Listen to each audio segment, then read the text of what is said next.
What's up, guys? Good to see all your smiling faces again. We got five tips for you this week. First one, buying ad space. Very simple. Buy space for your ad to go into a high traffic area. Makes sense, right?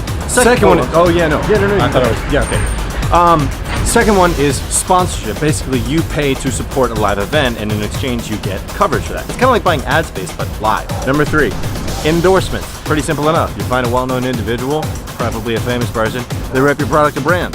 That's it. Number 4 is case studies. Basically what they are, it's kind of like an endorsement, but from a less famous and more credible individual. Basically, one of your customers talking about how you solved the problem. And your 5th and final tip is hosting. Basically, you just throw up badass events, and it keeps your brand top of mind. I'd say we pretty much covered it. Yeah, that was a solid 5. Cool. Yeah, talk soon. Peace.